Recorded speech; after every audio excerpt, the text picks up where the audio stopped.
We are also learning Israel Defense Forces have entered Gaza on foot, conducting limited ground raids to take out Hamas terrorists and find hostages.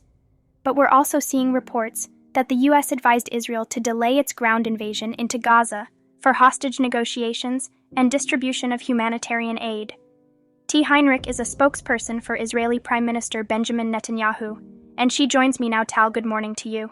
There are reports that the Biden administration is advising, not demanding, Israel will delay their ground invasion into the Gaza Strip for hostage negotiations to play out, as well as give the U.S. military more time to prepare for potential attacks on our assets in the region. First of all, is that reporting accurate, and if so, how is your government handling that advice?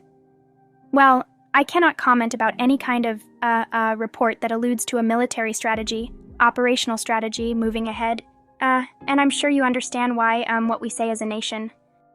And as a government is, that Israel is ready to act and further act in the Gaza Strip in order to complete the mission that we as a nation have defined, and that mission is to dismantle Hamas.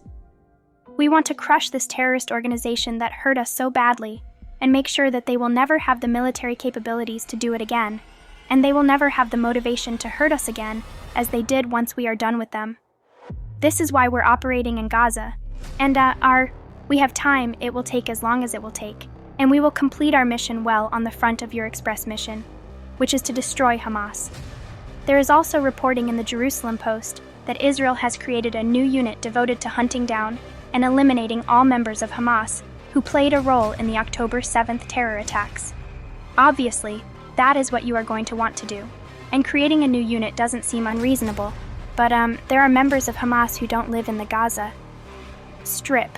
They live in Qatar. So will this unit also be functioning internationally as well again? I cannot get into detail, which involves, military strategy, thinking, and so on. These are the decisions that our generals will have to decide, our leadership or unity government. That really reflects that unity sentiment among our public right now. We'll have to decide, but what I can tell you is that, as a nation, we decided that we can no longer live next to this monster in the south, an existential genocidal threat, next to our border, so this is why we're acting right now, and we will do whatever it takes for as long as it takes, as our Prime Minister said. Well, this morning the IDF said it struck 4 Hamas terror cells on the Lebanese border, and some of the group's infrastructure, including a military compound. In your estimation right now, what are the chances Hezbollah enters this war in a greater capacity? We definitely hope that this doesn't develop into an all-out war on our northern front, with Hezbollah, which is backed by Iran, just like Hamas, but if we are needed to act on another front, and we've done so in different wars in the past, and we won, we will do so. We are telling our enemies, it's not just us, by the way. Also, President Biden told our other adversaries across the region, don't test Israel, because if we are ired to respond, we will, and it will be very, very decisive, just like what we're planning to do in an H in Gaza with Hamas. So, we also hope that Bala doesn't try to drag us into a full-fledged war, because, the Lebanese people will suffer. And you know that the Lebanese people have suffered so much in recent years. They don't deserve it. Nobody wants it. Nobody besides Iran, which is funding Hezbollah funding, Hamas funding, the Palestinian Islamic Jihad, which is the second largest terrorist organization in Gaza.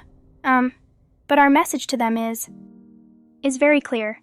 Do not test us. We will win, yeah, and T on that front. The U.S. is sending additional air defense missiles to the Middle East, and the Pentagon just ordered more troops to prepare for potential deployment. All of this is in an effort to deter Iran from escalating the situation. Do you think that these moves by the United States and the military presence that we have in the region right now will have that intended effect? We certainly hope so, because we're very grateful to this assistance that we're getting from the United States. Not only moral support, but also material support, as you just mentioned, from the White House, and the support that we're seeing with sweeping bipartisan UC Congress support. And we are very thankful to that, because it is sending the right message when the United States tells right from wrong and leads with global moral leadership. Others are watching when you guys set the tone, it matters. So we are very thankful for that assistance, yeah. Well, the president has made it very clear that we will support Israel for as long as it takes. And there is bipartisan support for you, because your cause here in the United States, T. Henrik. Thank you so much for joining us this morning. We appreciate it.